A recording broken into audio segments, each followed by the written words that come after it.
Bem, gente, eu estou aqui com Luciel Neto, para os mais íntimos, Neto. Não sei se existe netinho, mas vamos lá. Ele é um cara muito relevante aqui na nossa sociedade, diversos trabalhos eu tenho observado, trabalhei com ele já e tudo. Ele é museólogo, bacharel em Direito, pós-graduado em Gestão Pública, membro da Academia de Letras e Artes da região metropolitana, né, de Salvador, ex-subsecretário de Cultura, ex-secretário de Esporte de Camaçari. Bem, Neto, queria saber de você um pouco sobre cultura, né? Porque eu vi que você é um cara que tem uma especialização nessa área, um conhecimento, né? E uma área muito conturbada, né? Assim, em termos da população ter acesso e conhecimento da tramitação desses projetos. Me fala aí um pouco sobre isso. Bora começar do início, né? A minha formação é em museologia pela Universidade Federal da Bahia, então eu já vinha, né, trilhando este caminho através da academia. Quando saí da universidade, fui trabalhar na empresa privada, na área de cultura. Eu fui para a Dose Produções Artísticas e Empreendimentos Limitada. Lá na Dose eu passei uns 3 anos, mais ou menos, e depois a gente via para aqui, para Camaçari. Cheguei aqui em Camaçari em 1993, né, para trabalhar como coordenador de cultura. Vim para trabalhar na cultura. E na época era Gilberto de Rico, vice-prefeito, foi ele quem me trouxe, vim através dele, e Edson Costa era o secretário. Então, na nossa discussão, no nosso conhecimento, nós fomos nos conhecendo, fomos conversando. Tinha uma menina aqui de Camaçari que iria para ser a coordenadora de cultura, que é Neidinha, do Baneb na época, mas infelizmente ela não conseguiu a licença sem remuneração que tinha pedido ao banco, não conseguiu. E aí eu ocupei o cargo de coordenador de cultura, isso aí já em 1993. Fiquei 1 ano e pouco aqui, quando houve o rompimento entre Gilberto de Rico e Humberto Heller, aí retornei para Salvador, voltando em 97 no governo Tude. Né? Aí já voltei como coordenador de cultura também, a coordenação de cultura ainda era atrelada à Secretaria de Esportes e Lazer. Com o tempo, ela desatrelou, passou a ser uma coordenação de cultura ligada direto ao gabinete do prefeito.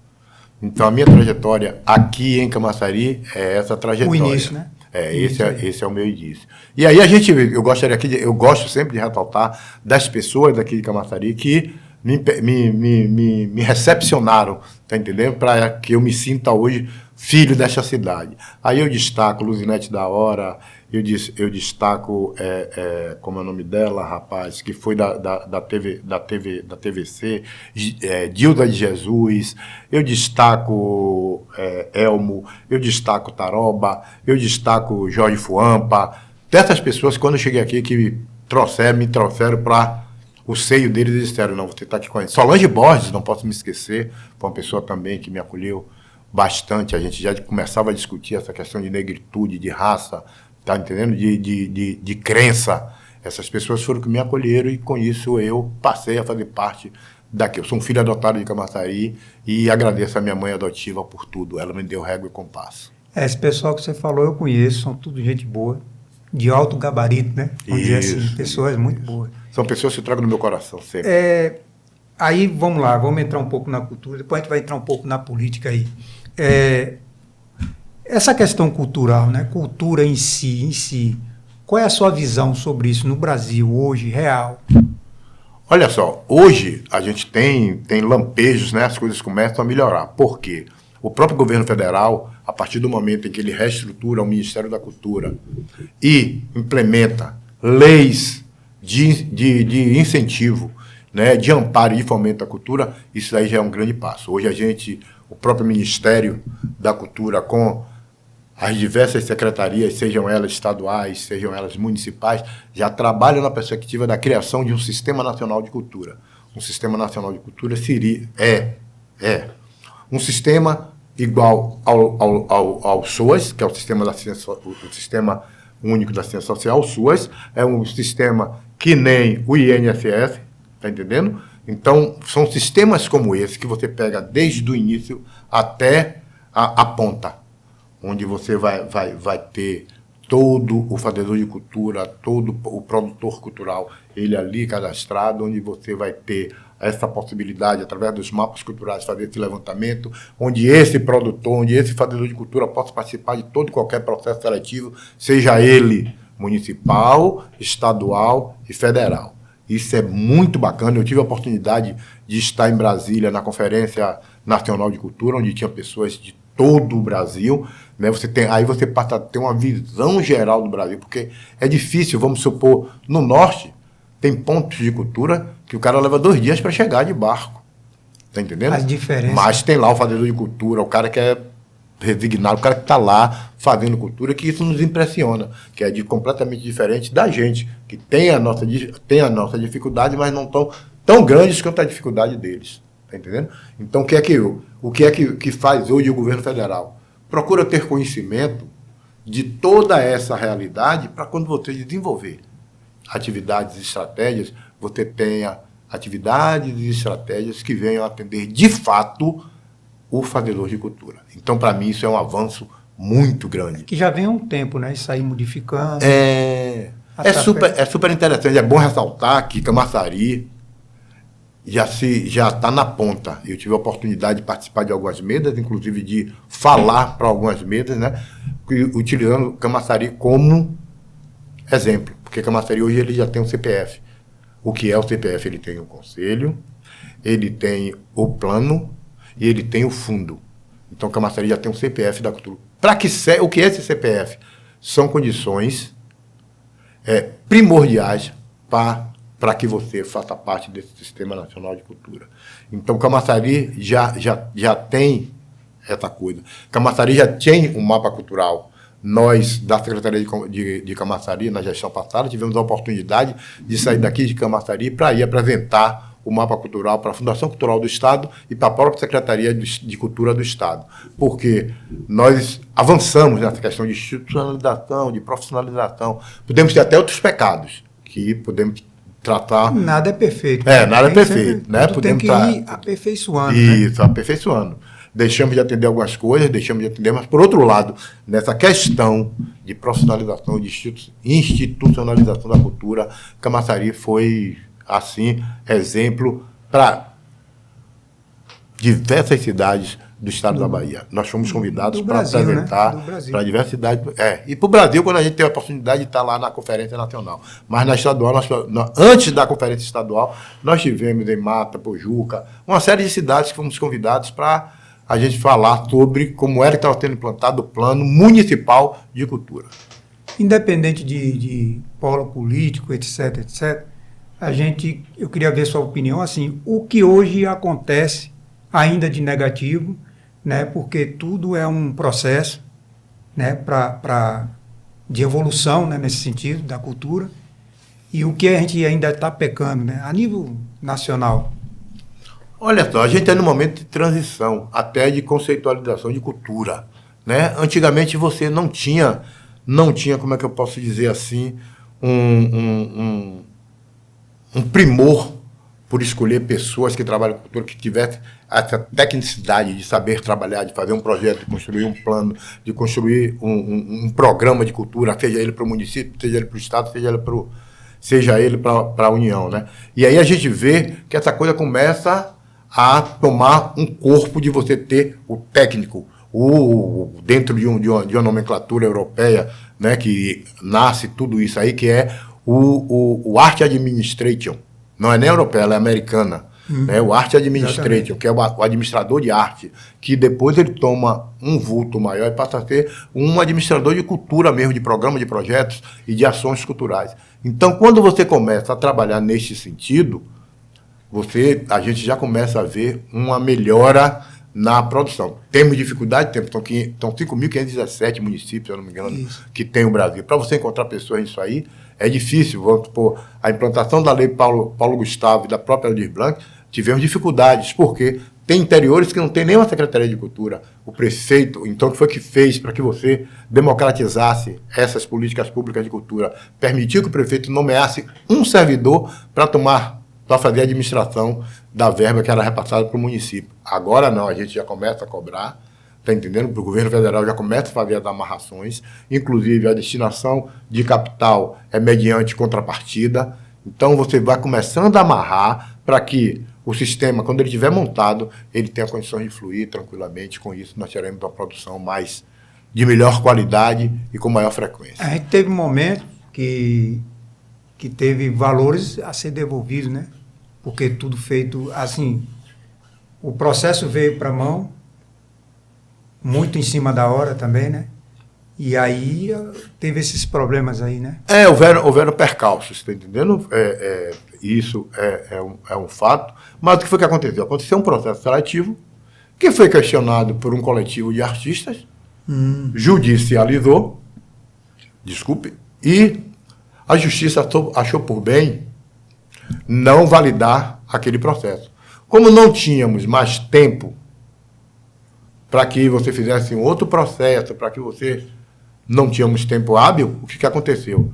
A secretaria, o município de Camaçari foi obrigado a devolver a verba que veio do governo federal. Sim, aí vamos lá, para até encerrar mais esse papo de cultura, que tem outras conversas que a gente tem que relatar aqui. Por exemplo, hoje, a Secretaria de Cultura, ela estava basicamente parada, né? Ela ficou quase esse ano todo parada, começou a funcionar agora, né? Isso não causa também uma dificuldade nessa questão cultural, de acesso, né, dos músicos, dos artistas, dos pintores, escritores, de Camaçari não fica numa dificuldade difícil, não? Fica assim. Por quê? Aí a gente volta. A gente está em um momento de transição. Porque o que acontece? Os artistas, os fazedores de cultura, sempre desenvolveram as suas atividades baseado no Estado. No Estado, quando estou falando do Polis. No município, no Estado e na União. Sempre foi dependente disso. E quando você para, essa cadeia toda fica parada. Entendeu? A gente começa a retomar já teve um edital, o edital da PENAB 2, se eu não me engano, que já transcorreu, aí as pessoas já começam a fazer, já começam a ganhar dinheiro, a fazer dinheiro, a gerar dinheiro, porque a economia criativa, ela é uma geradora de emprego e de renda. Isso aí não há o que discutir. Então, o que é que você tem? Você tem justamente esta parada da cadeia. Então, o que foi que aconteceu? Houve realmente, você vem em uma gestão que ela daqui a pouco você tem uma fissura. Então, você tem que, de novo, rearrumar para que você comece a desenvolver e a soltar ações da sua gestão. Então, o que é? Nós estamos com 11 meses de gestão. Se eu não me engano, 11 meses, Foi. 10 anos, 11 meses. Também a gente tem que recordar. 11 meses. E eu vejo, nunca não me posicionei, porque eu achava que não tinha tempo hábil, não era tempo ainda para isso, mas eu acho hoje que há um certo atraso. Já dá para ser feito alguma coisa, ter feito, né? Há um certo atraso. Eu lembro na época que a gente também tem que reconhecer algumas coisas. Por exemplo, eu lembro da situação quando você foi para a cultura, chegou lá e a situação que estava lá, né? Porque geralmente eu acho isso aí até ridículo, né? Sai um governo e às vezes deixa depredado alguma coisa, ou até deixa de cuidar. E aí eu lembro que você estava arrumando para poder ela funcionar logo no começo do governo, né? Limpando, fazendo isso, correndo para lá. Lá na Cidade de Saber? No primeiro governo. Isso, no primeiro governo. Porque aquela coisa, nós fomos logo surpreendidos, porque houve uma auditoria. Então, depois da auditoria, foi que nos foi liberado a Cidade de Saber para que fôssemos lá. Vamos discutir, vamos. A secretaria vai instalar-se aqui? Vai sim. Como é que a secretaria vai instalar? E nessa coisa a gente teve que correr atrás mesmo. Foi uma agonia mesmo. Uma agonia. Éramos nós que trocávamos lâmpadas, éramos nós que fazíamos limpeza, essa coisa toda, porque nós queríamos funcionar, nós queríamos fazer. E fizemos. Realmente a gente tem que reconhecer que lá funcionou. Lá tinha uma época que a gente, como imprensa, a gente ia fazer matéria e vinha um assessor de comunicação do portão. Não entrava assim, não. Entendeu? Uhum. e acompanhava e observava. Eu acho bacana, até gentil também, né? Tem um lado bom disso aí. Mas não era como foi já no período de Elinaldo, por exemplo, que foi, o portão estava aberto. Trouxe consequências boas e ruins, mais boas. Porque quando você deixa o portão aberto, entra outro tipo de gente, com outras intenções. Teve intervenções de algumas coisas lá, né? Da segurança e tal, que eu fiquei sabendo na época que eu estava lá fazendo um trabalho. Mas existe uma maneira de trabalhar diferente de cada governo. Isso é natural também, né? Mas vamos lá. E aí, falando sobre isso, Rui, é o seguinte, eu vejo todo qualquer espaço de cultura como espaço democrático, tá entendendo? A gente tem que dar acesso a todos. Eu tive a oportunidade de sair de São Paulo, eu não me lembro agora o nome do Centro Cultural, ele fica na Aclimação. Ele é 4 vezes a Cidade do Saber. 4 vezes. Tem umas 4 entradas. Não te cobra qualquer tipo de identificação para que você acesse. Agora, por outro lado, você tem uma fiscalização interna intensa. Todos os lugares que você vai, você vê uma pessoa fardada, tá entendendo? Que é uma segurança extensiva. Câmera, onde você sabe o que faz. Então, mas eu fiquei impressionado justamente com isso. Lá, porque São Paulo é uma coisa assim que você não consegue imaginar. Então eu tive a oportunidade de passar onde estava o pessoal do skate, onde estava o pessoal do hip hop, entrei em uma sala de cinema, fui em uma exposição de chocolate suíço, onde você passava pelas gabines, no final você chegava na última gabine, aí você sentia o cheiro de chocolate, via a fumaça do chocolate, aí descia um chocolate e era depositado na sua frente. Para você degustar, cortesia para você degustar. Então você tinha tudo isso aí em um só lugar. Você tinha espaço de cinema, você tinha isso, você tinha aquilo, e não te cobrava identificação, tá entendendo? Para que você entre. Porque eu vejo como espaço democrático. Agora a gente tem que ter essa questão da vigilância, de ter o cuidado. Não, tem que ter. É um equipamento público. A gente sabe que existem as pessoas com instinto de depedração, que pode depedrar um equipamento daquele, essa coisa, a gente tem que ter. Mas você selecionar quem entra e quem sai em um equipamento público de cultura, realmente eu acho que é inadequado. Então vamos lá, vamos passar um pouco agora para política. O pessoal quer ouvir o que você pensa, como é que está, por exemplo. Antes de falar de Elinaldo e Flávio, eu queria saber, assim, por exemplo, hoje, para deputado federal e estadual, quem você vê aqui com possibilidade, assim, do modo geral? Todos os nomes que estão surgindo aí, de pré-candidatura, uns que vão surgir, que a gente sabe, né? Rapaz, para mim é difícil, né? É aquela coisa... Existem cientistas políticos, os caras que lidam com geopolítica, com isso, com aquilo, e que vai te mostrando cenários e lhe dando números. Eu não sou um cara dessa área, embora esteja apaixonado, estude. Tá entendendo? Estude. Eu cheguei a me matricular já 2 vezes, tanto na Escola Baiana de Direito como na Universidade Católica de Salvador, em uma pós-graduação em ciência política. Né? Em ciência política. E eu, de vez em quando, leio algumas coisas, alguns artigos, alguns livros, professor, algumas coisas. Foi muito bom nisso para mim. Uhum. Muito com ele. E aí você vai vendo. E a minha avaliação é de um cara curioso, leigo. Tá entendendo? Não tem qualquer fundamento. Não tem qualquer fundamento científico. Mas eu vejo que Elinaldo vai ter um cara que vai ter uma votação super expressiva aqui na Bahia. Eu não digo nem em Camaçari. Em Camaçari ele deve estar, se não o primeiro. Para mim, eu acho que será o primeiro para deputado estadual em número de votos aqui em Camaçari. Você tem Elinaldo. Você tem Flávio Matos, que ainda não sei dizer se federal ou estadual, mas me parece que é um cara que vai ser candidato a deputado federal, tá entendendo? É um direito que o assiste, teve uma votação expressiva na... Tanto como vereador, como... tanto como vereador, como para prefeito do município. Nós perdemos da prefeitura por menos de 2.500 votos, rapaz. Para um colégio de 201 mil votos, isso é 0,1. Tá entendendo? É 1%, aliás. Então, você vê que é uma coisa que o cara pontuou. Direito que ele tem e que está galgando, né? Você já tem a deputada que já representa a a oposição aqui dentro do município, que é a Ivoneide Caetano, que deve também ter uma votação em virtude do próprio esposo, né, que é o prefeito do município. Nós temos Paulo Aze, que tem uma votação, e a nossa novidade, podemos dizer assim, é o Manuel. O Manuel saiu candidato a deputado estadual. Teve 16 mil, se eu não me engano, em algumas coisas, né, de votos aqui em Camaçari. E agora vem para a federal, onde haverá uma disputa, não digo um racha, mas uma disputa entre ele e Paulo Aze no campo da direita para ver qual será o mais votado aqui no nosso município. Mas esse é mais ou menos o cenário que eu... Aí, você está falando aí, eu me lembrei de uma coisa. A gente teve, assim, para vereador, eu até me surpreendeu. E eu acho que surpreendeu, talvez até a pessoa. Que foi um cara muito conhecido, já foi prefeito aqui várias vezes, Tude, né? Foi candidato a vereador, aí não se elegeu. Você acha que isso aí vem com a questão partidária?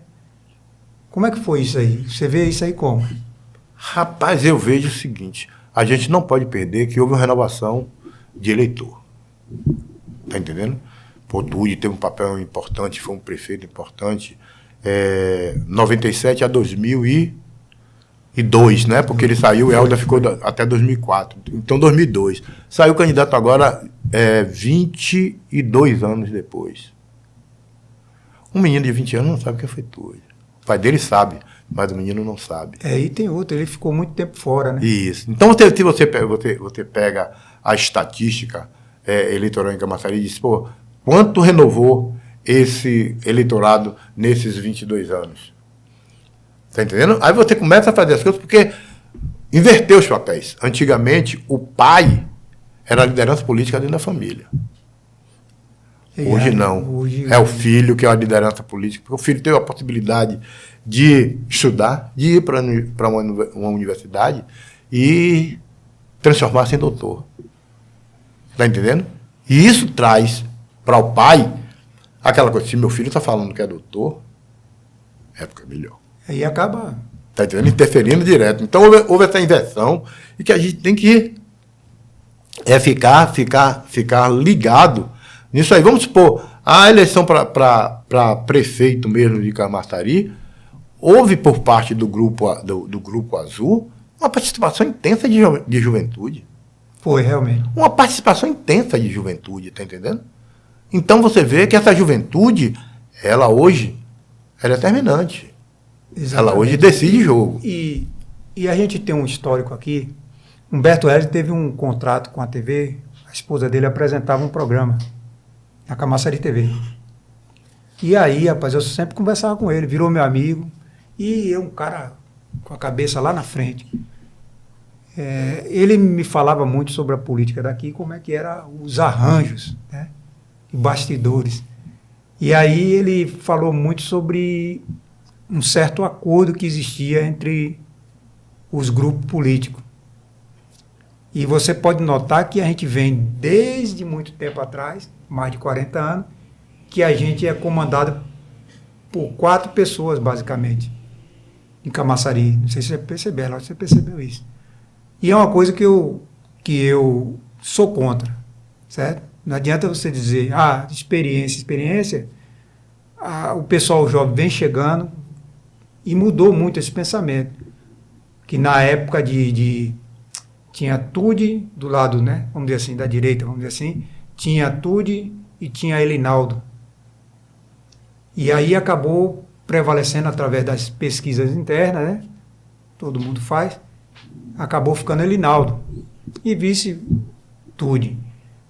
Mas a gente já vê aí uma mudança, né, apesar de que agora Caetano retornou, né, pelo um suspiro, né, porque foi uma diferença muito pequena, mas a gente tem uma tendência, na minha visão, de melhora nesse quadro aí, da gente renovar.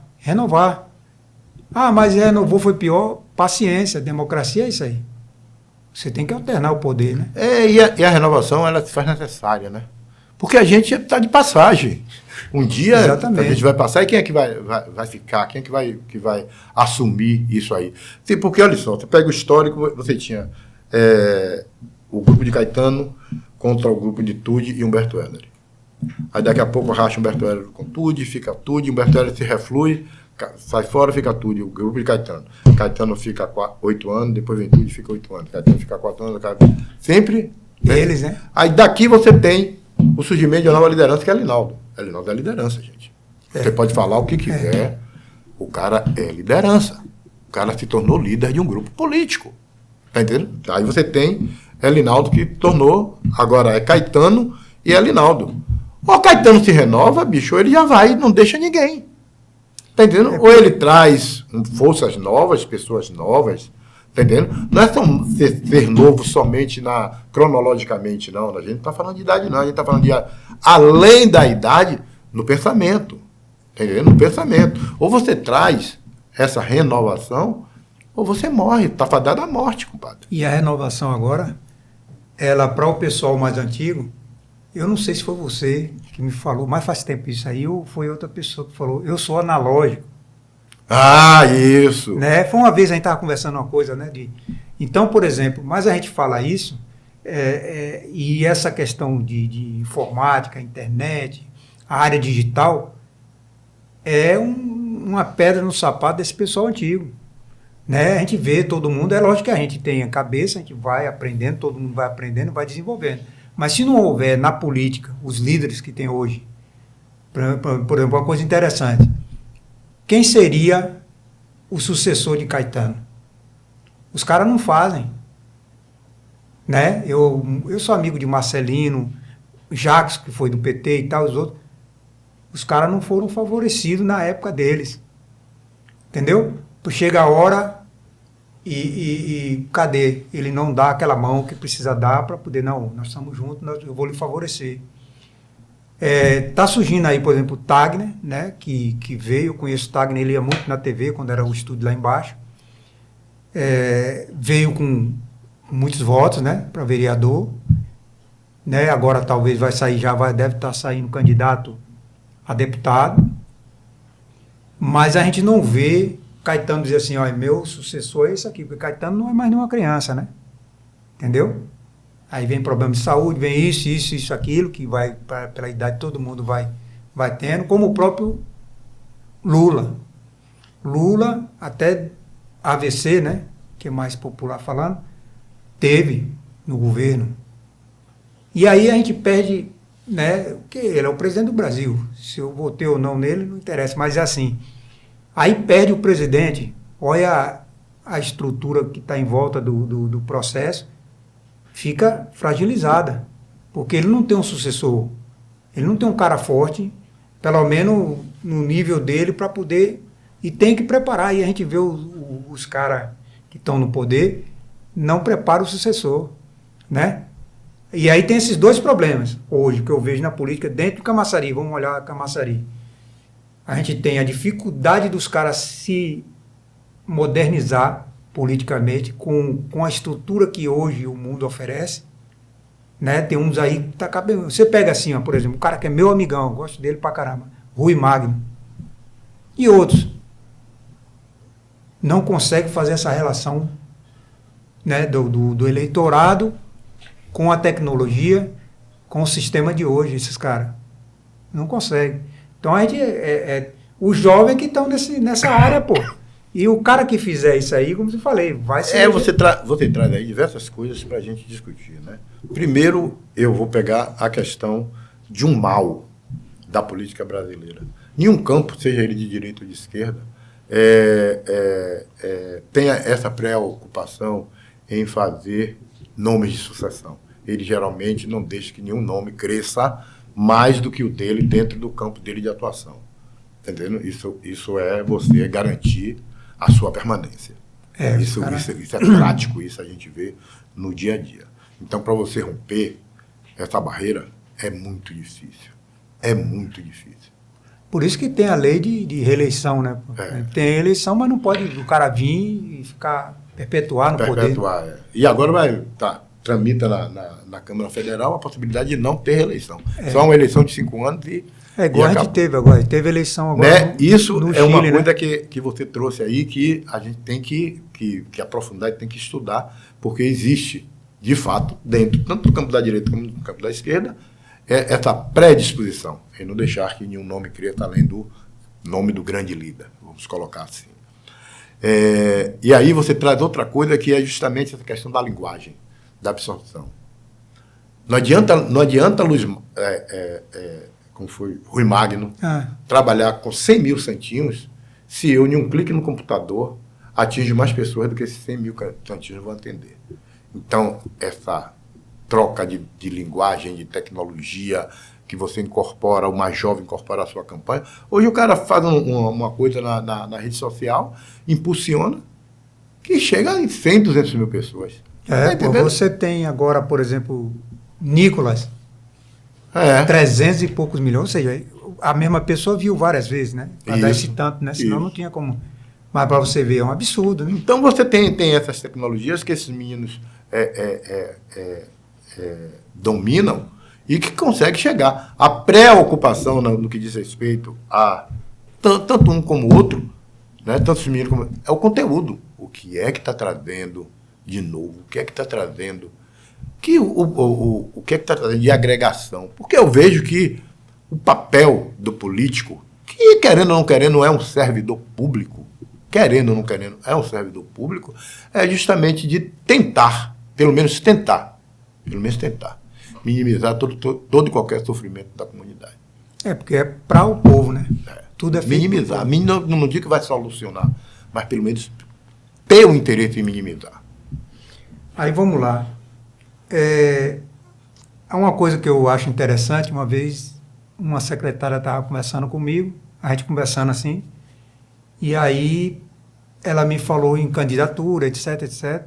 E aí surgiu a conversa, e aí eu questionei, eu disse, se é dessa forma, por que Camaçari não elege, quando elege é uma só, né, vereadora? A gente não tem... Eu acho estranho isso, né? A gente tem uma população feminina muito grande em Camaçari, e quando chega na eleição, uma, ou às vezes nenhuma, o próprio prefeito, como foi o caso de Elinaldo, que teve que tirar, para colocar na secretaria, para poder a mulher, não vou falar nome, assumir a vaga, né? Rapaz, olha só. Eu vou puxar somente um aspecto. Né? Mulher. É aquela coisa, é mãe, é rosa sem espinho, é isso, é aquilo. Então, quando você passa essa visão de mulher, é a rainha do lar, é isso, é aquilo, você dificilmente se vê essa mulher como ser política. Você tira ela de foco. Isso é coisa feita de homem, da sociedade machista, que faz propositalmente para que isso aconteça, tá entendendo? Eu estava discutindo essa semana com um colega meu lá em Salvador, a gente discutindo justamente nessa questão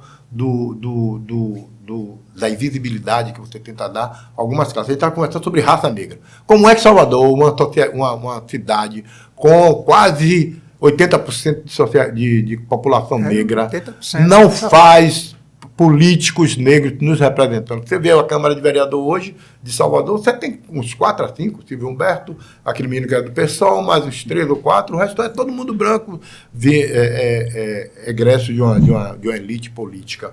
E aí a gente estava discutindo justamente isso, porque para nós negros,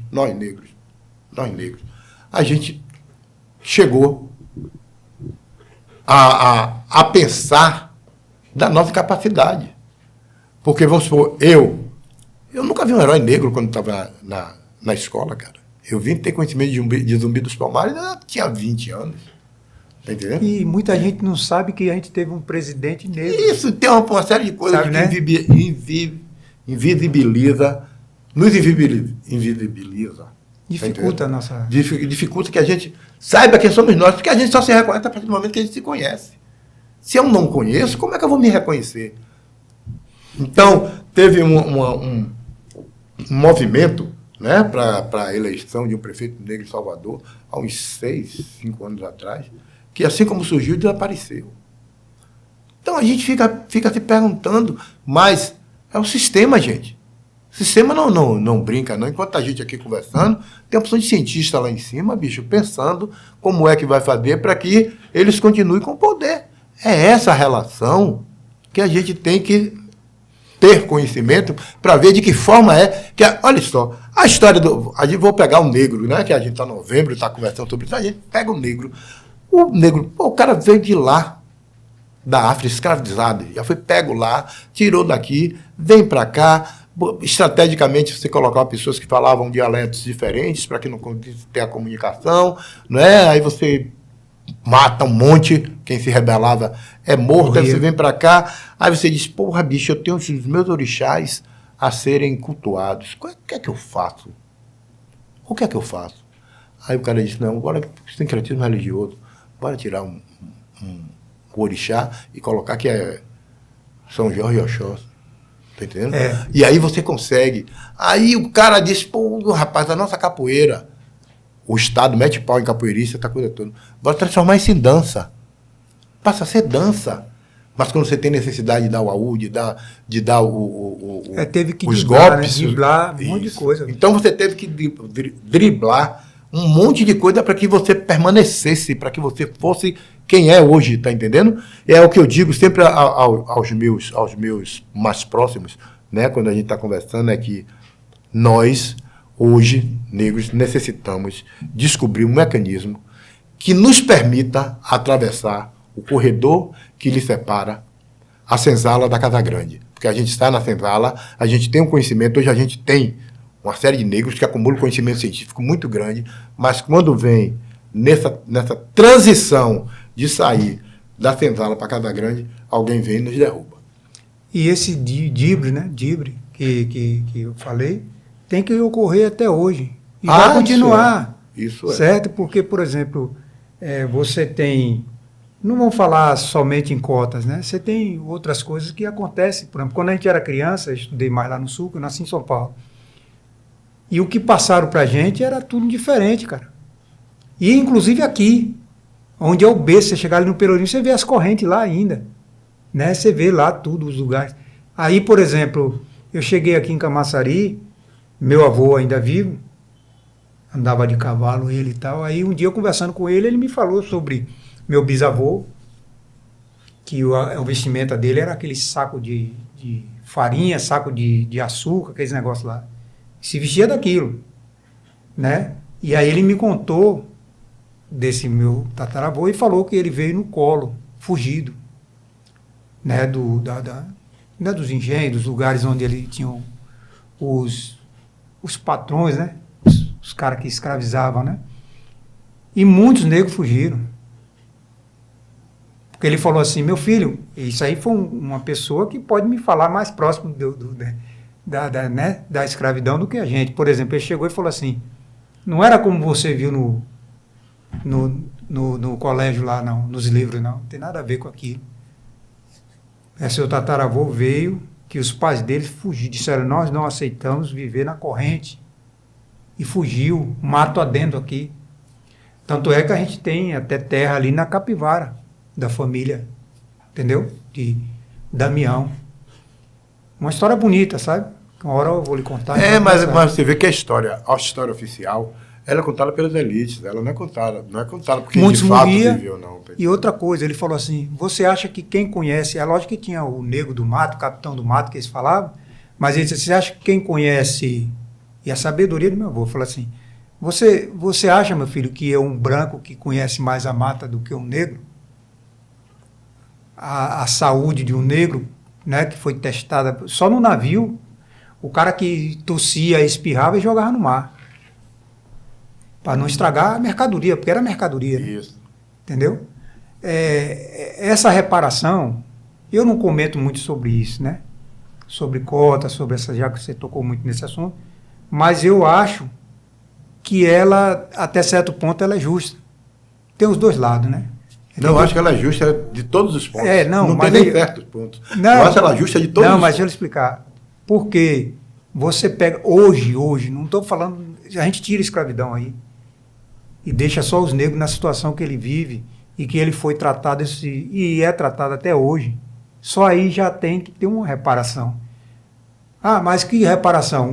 Esse aí é um paliativo. Véio. Essas ideias de cota de estudo, tal e tal, isso é um paliativo, é coisa pequena. A reparação maior que eu acho que deveria ter, na minha opinião, seria mudar toda a estrutura do Estado, a nível brasileiro. E aí você tem que mudar a estrutura da educação, de tudo, para depois você conseguir botar na cabeça de cada brasileiro de parar de falar assim, se estiver correndo um negro é ladrão. Porque virou cultura, botaram na cabeça das pessoas e até o menino brinca com isso, achando que é bonito. Então, quer dizer, já vive na consciência do cidadão. Rapaz, o pior processo de colonização que existe é o psicológico. Exatamente. O físico é o físico, você vai apanhar, vai tomar nas lombadas, vai ficar... Mas o psicológico é que vai lhe trazer consequências que são irreversíveis e irremediáveis. Está entendendo? Então, quando você vê essa questão de o negro correndo é ladrão, isso é aquilo outro, que sempre no sentido de nos desmerecer, é um processo que foi feito, cara. É um processo que os caras estão lá. A gente tem que acabar com a autoestima dessas pessoas. A gente tem que acabar, tá entendendo? Com o pensamento positivo dessas pessoas. Então, o que é que você cria? Umas piadas sem graças, umas coisas que não tem nexo. E aí tem uma coisa que é fundamental, que é a educação, irmão. É a base de tudo. É a educação. Então você cria um processo educacional completamente descomprometido, onde tem uma história que não corresponde à história, tá entendendo? Você tem uma série de histórias, você não tem uma história, tá entendendo? Então isso compromete, não é pouco não, é muito, por isso que eu digo a você que não tem ponto, qualquer um, eu acho que essas políticas públicas são válidas, tá entendendo? Porque Jorge Portugal, que Deus o tenha, eu acho que é um cara injustiçado, que deveria ser muito mais reverenciado pelos baianos do que é. E ele tem uma letra de uma música chamada 14 de Maio, que Lazo canta, né? Que a realidade é a nossa realidade. Dia 14 de maio estamos aqui todos libertos. Com o quê, irmão? Para onde? Para comer o quê? Para ser o quê? Aí você pega nessa mesma coisa aqui, negócio. A Rede Globo agora volta a apresentar Terra Nostra, onde você vê a leva de italianos que chegam ao Brasil com crédito, com terra. Não foi só italiano, não. Tá entendendo? Então tem japonês, tem lá você vê essa discrepância, bicho. Fomos nós negros, que contribuímos para a criação desse Estado, desse país e dessa nação. E como é que nós não somos respeitados, bicho? Tinha um pesquisador chamado Cesare, que eu, quando estava fazendo direito, a gente estudou sobre ele, que ele fez um estudo com 50 mil pessoas. É lógico que é colaboradores que fizeram com ele, né? Em vários lugares, países diferentes, os caras, colaboradores, fizeram a pesquisa, seguindo o protocolo dele e tal, e aí atingiram esse número impressionante de 25 mil pessoas. Qual foi a ideia dele? Uma coisa que até hoje acontece, né? Essa observação de a característica física do cidadão ser mais propício a ser um marginal do que as... Olha que situação. E aí, isso aí, naquela época, isso aí se propagou pelo mundo, essa ideia, né? E aí chegou um momento no Brasil em que a gente tinha essa preocupação. Não sei quem é que tinha essa preocupação, mas tinha essa preocupação de não ter muito essa mistura com negro, porque a gente iria estragar o país. Tem aí, essa história está aí para todo mundo ler. Eu estou querendo me lembrar o nome dele. Foi aí que eu conheço a história. Inclusive, um dos adeptos desse pensamento era Nina Rodrigues. Então, brasileiro, aqui, baiano. Nina Rodrigues tinha esse pensamento. Não, a questão da cabeça redonda, essa coisa toda, que eram características de marginais, de marginalização. Você trazer algumas características, e essas características tinham uma relação com as características da raça negra. Está entendendo? Então existiu... Aí por isso que eles começaram a trazer... Isso, não, existiu no Brasil, na colonização, após o ciclo de cana-de-açúcar, de ouro e tudo mais, quando entra o ciclo do café, que é o ciclo onde você se insere uma série de europeu, né? Existia esse pensamento de você branquear o Brasil, tornar o Brasil um país branco. Negar essa negritude. Está entendendo? Negar essa negritude. Existia, tem um nome dessa política que eu não me lembro agora. O cara velho é uma desgrama, né? A mente já não vai funcionando mais como a gente quer. Mas vamos deixar para lá essa questão da nomenclatura e vamos para o que interessa, que é o conteúdo. Existia por parte do Estado brasileiro um pensamento de você dizer que o Brasil era um país branco. Está entendendo? Realmente existiu então, quando você traz esses italianos, alemães, japoneses, esses europeus para aqui, era no intuito de transformar o país em um país branco. E o negão que estava lá? Porque quando você está no dia 14 de maio, a gente vai para as encostas do morro. Ali que nascem os sapateiros, os ferreiros. Está entendendo? É ali. A gente tem que sobreviver. Vai sobreviver de quê? Bora aqui, consertar sapato, cozer, fazer isso, fazer aquilo, para que você sobreviva. Enquanto que os europeus chegam com financiamento. O Banco do Brasil foi um dos grandes financiadores. Financiamento, cessão de terra, todos os benefícios que você pode dar para a fixação de uma classe aqui no Brasil, esses caras tiveram. Enquanto isso, nós não tivemos nada. Você já esteve lá no bairro da Liberdade, em São Paulo, que é japonês, todo lugar que você vai, tudo. Inclusive a decoração de poste, tudo é japonês. Entendeu? Eu não sou contra ninguém, o pessoal vir de outro país ou vir de uma cidade para outra. Isso aí, para mim, besteira. O ser humano é só um mesmo, né? E vai acabar tendo que conviver um com o outro mais cedo ou mais tarde. Mas, nesse sentido aí, foi complicado. A ideia que surgiu para trazer esse pessoal para o Brasil, que foi chocante. Trazer para o Brasil não é chocante, mas a ideia foi chocante. Entendeu? A finalidade. A finalidade, o que eles pensaram. A finalidade é que é chocante, cara. Um dia nós vamos vir para cá para a gente abordar esse tema, porque hoje a gente diversificou um pouco a conversa, né? A primeira vez que a gente bate um papo. Aí nós vamos um dia, né, fazer um programa todo relacionado a isso. Com a história, com toda a ideia, entendeu? Com a ideia de tudo. E vamos lá. Aí voltando para a política, essa questão de Elinaldo e Flávio.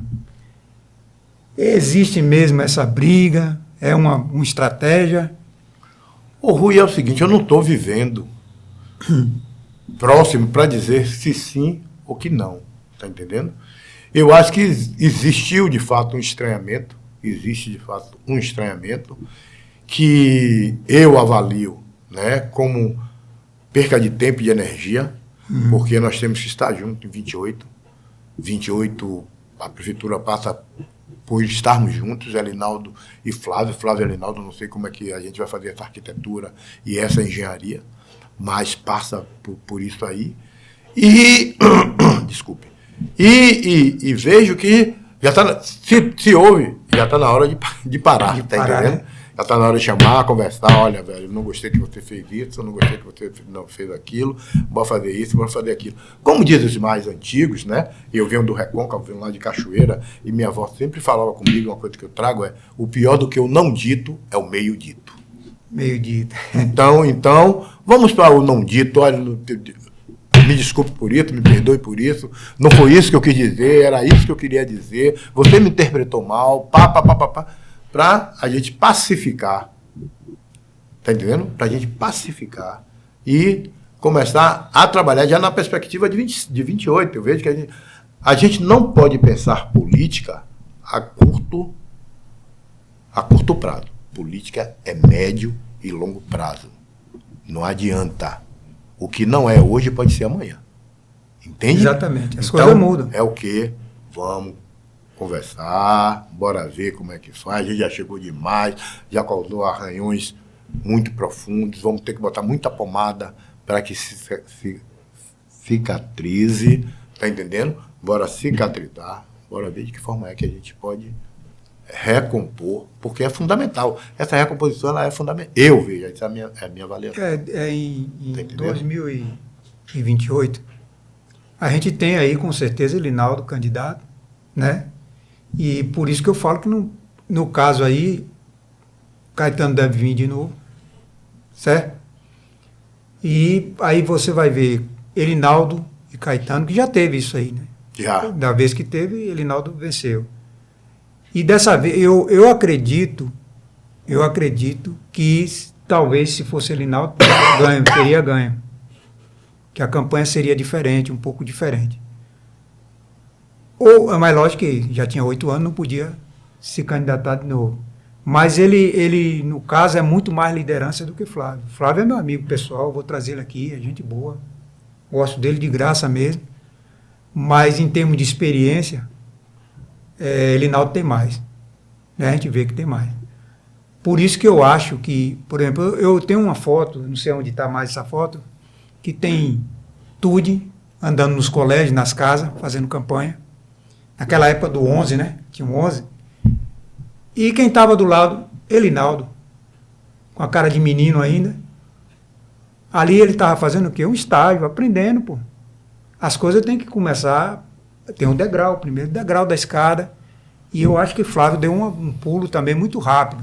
Cresceu muito rápido. Elinaldo é um cara que me impressionou e muito. Pela sua perspicácia, inteligência, astúcia. Um dia eu vi você falando disso aí.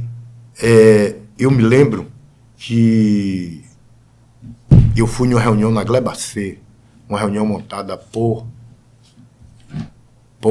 Rui Magno e por, como é o nome dele, que foi presidente da Câmara durante um bom tempo? Mônaco. Zé Mônaco. Então montou essa reunião na casa de uma professora lá na Glebacê, que tinha uma escola particular. Né? Mãe de, como é o nome dele, que foi presidente do clube. Grandão, altão. Aí nós fomos para lá. Aí Jorge estava lá, Jorge presidente do PFL à época. Né? Aí nós fomos para lá, para essa reunião. Os caras queriam Caetano sair candidato a prefeito. Não foi? Foi Caetano candidato a prefeito. Foi Ademar. Foi Ademar, candidato a prefeito. Não, Caetano candidato a prefeito. E aí os caras queriam fazer uma composição, trazer tal, Mônaco. E aí Jorge foi para lá. Aí daqui a pouco entrou baixinho, com bigodinho. Até hoje eu me lembro, uma bermuda jeans, uma camiseta. E o cara, pau. E eu olhei assim e digo, porra, que é esse baixinho, rapaz? Aí eu digo, porra, cheguei para Jorge. E aí que esse baixinho, Jorge disse, não, Elinaldo, rapaz, eu vou tentar trazer ele para o partido. Aí já saiu, conversou com ele, ali mesmo. Quando conversou com ele, ele era a liderança política de Raimundo Blumet. Aí Raimundo Blumet não queria, que Raimundo Blumet ficou adoentado, né? Aí se afastou, não saiu candidato, não ia sair candidato. Aí Jorge aí botou ele para falar com Tude ali mesmo. Então o Elinaldo aqui, os dois conversaram lá, não estava lá. Aí só vi quando o Elinaldo tinha falado para sair com o mesmo número de Tude, candidato a vereador, mesmo número de Tude tinha tido, acho que deputado estadual. Aí tu disse, não tem problema não. Jorge veio, conversou com o Elinaldo. Isso era no final de semana. Na outra semana, irmão, Elinaldo já estava em campo, velho. O cara... Já estava em campo. Ele encara mesmo as coisas, tome aqui, vai pá. Aí o cara é candidato. Aí o pessoal dizia que dos candidatos que tinham, os eleitos seriam Cupertino, a esposa de Helder, mais 2 caras, o Maurício Bacelar, outra pessoa e Jorge Curvelo. 5 faziam oposição. 5 faziam oposição. E aí vem a eleição, tal. Aí vem Elinaldo primeiro que leva Jorge Curvelo. Você vê a determinação do cara. Foi isso mesmo. Na segunda eleição, eu me lembro que Dudu do Povo era a liderança de Jorge, levava a gente pro satélite, a gente tá lá no satélite embaixo, quando aparece lá em cima, Elinaldo trabalhando, compadre, batendo de porta em porta. E aí o cara teve a maior eleição para vereador aqui em Camaçari. Eu lembro disso aí. Realmente foi. Então você vê o cara como ele é focado, como é que ele quer as coisas. Aí ele é vereador. Ele chegava na Câmara, rapaz, tipo 7, 8 da manhã. Você podia ir lá, tinha dia que você podia ir lá. 20, 22 horas, ele estava atendendo. Eu estou falando porque o Jorge Curveiro também tinha o gabinete dele e que era também esse fluxo de pessoas. Na época, Jorge prestava serviço advocatício para essas pessoas. Então, tá, aí ele vai, né? Jorge, ele vai nessa crescente. Aí ele vem com o movimento Camaçari nos bares.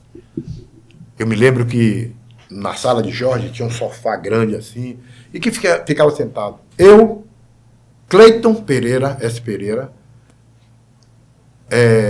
Jamerson, Max, Raimundinho, uma galera ali conversando política, né, todo mundo se achando político, cientista político e tudo mais.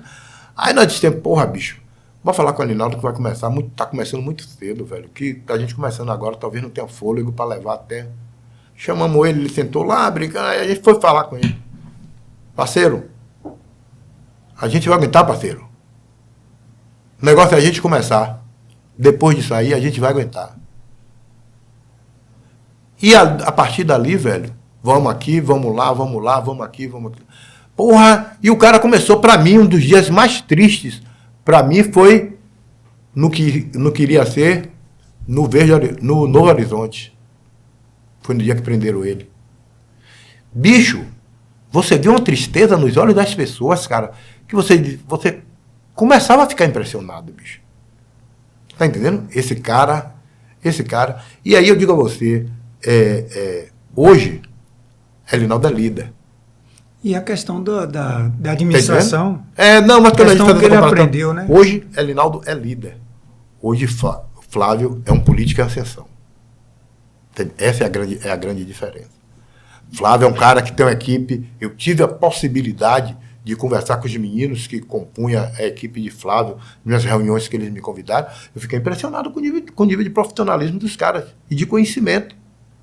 Tá entendendo? Tudo jovem, né? Tudo jovem, tá correndo atrás do conhecimento, querendo conhecer essa coisa toda.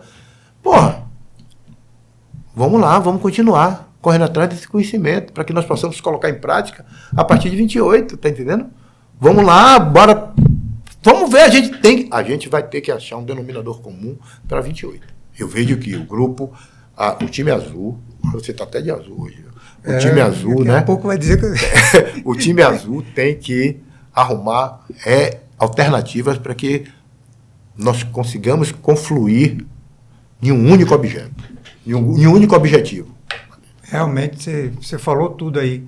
E uma coisa que eu estava pensando, você falando aí, eu estava vendo assim, só um parênteses aí, com relação a o líder, seja de um lado ou do outro. Eu achava engraçado, mas é uma coisa positiva para ele, né? Por exemplo, Caetano, por exemplo, né? A determinação desses caras não é brincadeira. Aí Caetano, você podia fazer uma reunião com 2 pessoas. Quando ia baixar a porta do comércio, Caetano entrava. Ele ia para a reunião com 2 pessoas.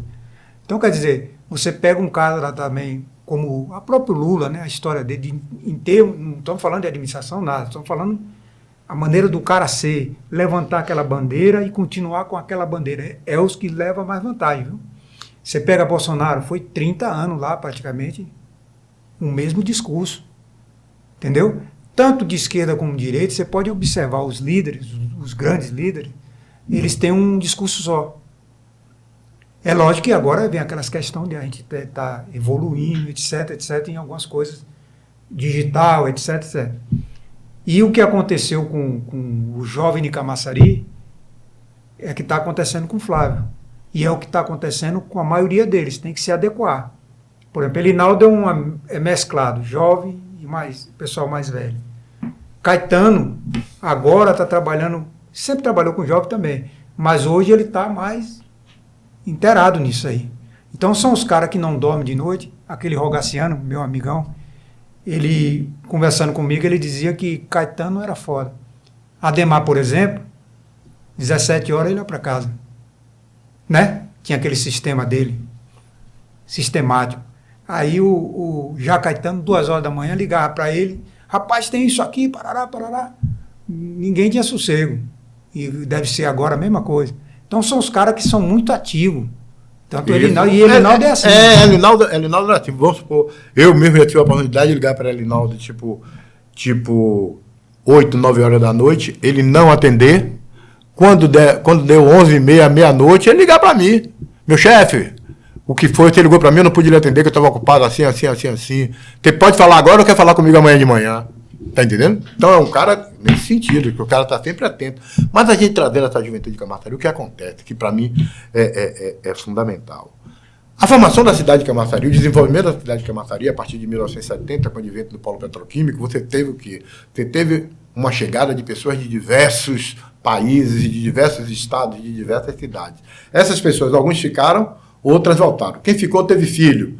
O filho começou aqui em Camaçari. Mas o que acontece em Camaçari? Camaçari, embora tenha um polo petroquímico, mas foi uma cidade que no início não foi desenvolvida para você fixar a classe média. Quem faz desenvolvimento de cidade é a classe média. É quem consome, é quem faz com que a cidade consumisse. Então você tinha uma Camaçari que as pessoas vinham, trabalhavam e voltavam. A prefeitura de Camaçari, na época do próprio Humberto Eras, tinha o ônibus da Sebastianense, que eram 8 ônibus levando gente para Salvador, cara. E eu cheguei... Você vê que ainda hoje você vê... Ainda nessa época, você ia um dia de sábado em Camaçari, ou no Iguatemi, na praça de alimentação, parecia que você estava em Camaçari, porque as pessoas iam para lá, oi. Isso é verdade. Então, com isso, o que foi que aconteceu? Com o advento da Ford, principalmente, o que acontece? Começa a surgir uns condomínios de classe média, vem uma cultura, uns caras com uma cultura metalúrgica que vem do Sul, acostumado a ter um nível de vida bacana, vão se fixar principalmente na orla. Guarajuba, hoje, se você for de noite, tem vida normal, porque tem gente lá morando. Tá entendendo? Vem, se fixa ali na orla, você tem negócio. E hoje, Camaçari, você tem uma rede privada de educação muito boa. Você tem as melhores tecnologias. Você tem as melhores tecnologias. Pitágoras, tal. Você vai encontrando no Dom Pedro, no SEMA, essa coisa toda. Aqui você tem um curso de medicina. E as pessoas começaram a se fixar aqui em Camaçari. E aí eu vou contar para você uma passagem que para mim foi surpreendente, brilhante e gratificante. Lá na Secretaria de Cultura, a reforma da Praça de Abrantes, a Comissão de Cultura da OAB provocou a Superintendência do Patrimônio da União, a SPU, o SFAM, sobre as escavações que estavam acontecendo na praça, questionando a possibilidade de danificação do parque arqueológico, né? Que é o patrimônio do parque arqueológico. Aí a secretária chega e me chama, Neto, chegou isso aqui, velho, como é? Aí eu li tudo, eu digo, secretária, é o seguinte, eu vou em Cachoeira, porque o Departamento de Arqueologia da Universidade Federal da Bahia fica lá em Cachoeira, na Universidade do Recôncavo.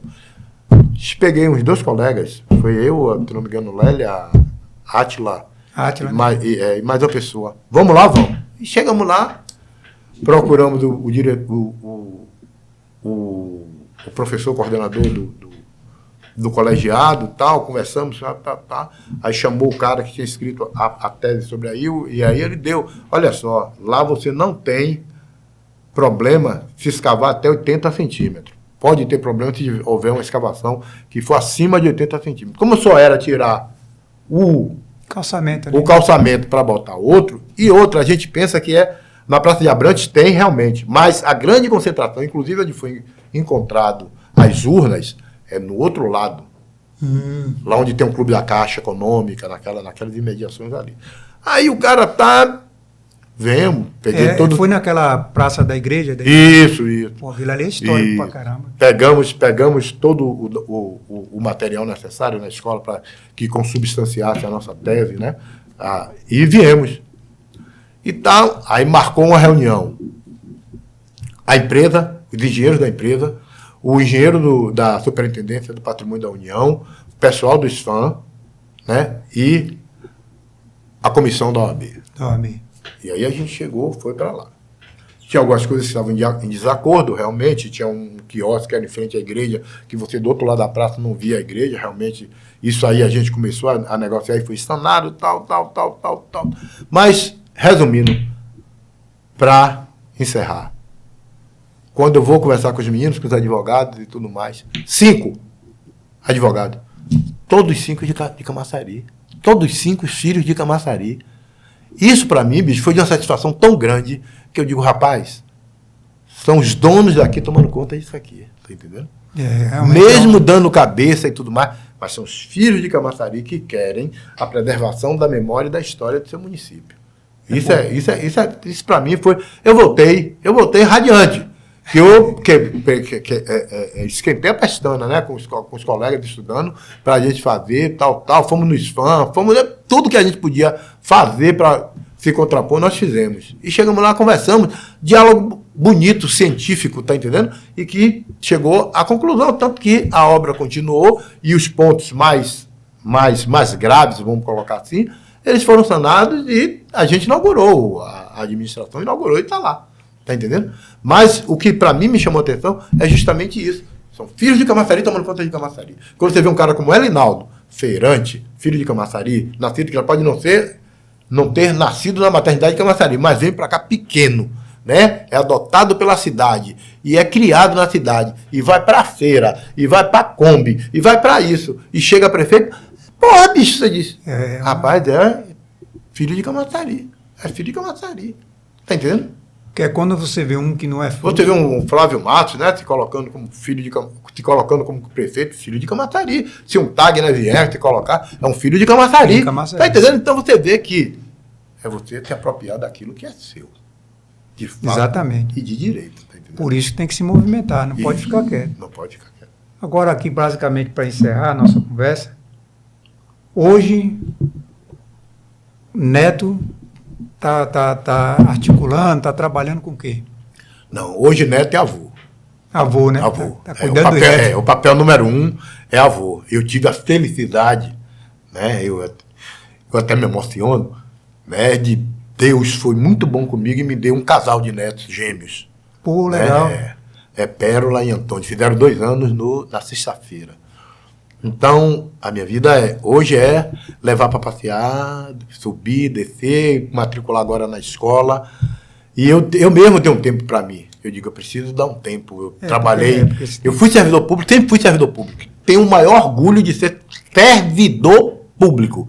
Eu não fui funcionário da prefeitura, eu fui servidor público. Tenho consciência de que fui servidor público. Tá entendendo? Fui servidor público. E aí,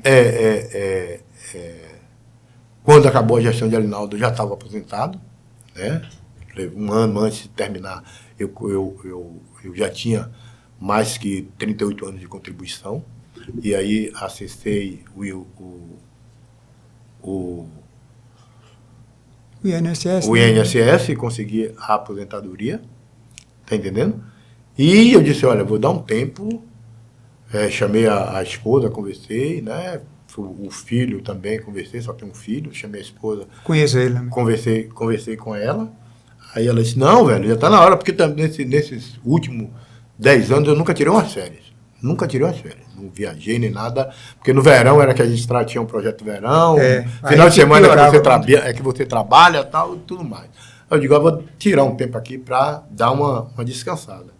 E aí eu estou cuidando de neto, de vez em quando me ligam, me pedem para fazer um parecer de um projeto, de um projeto, e aí eu faço parecer, ajudo a escrever o projeto.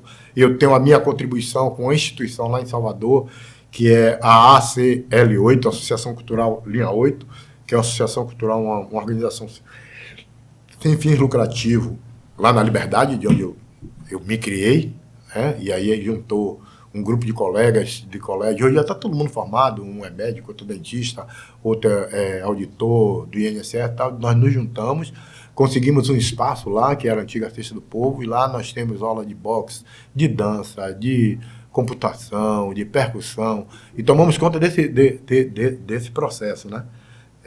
Então estamos sempre, para não ficar parado, porque diz que mente parada enferruja, mas não é mais como E você está morando aonde agora? Lá em Salvador ou aqui mesmo?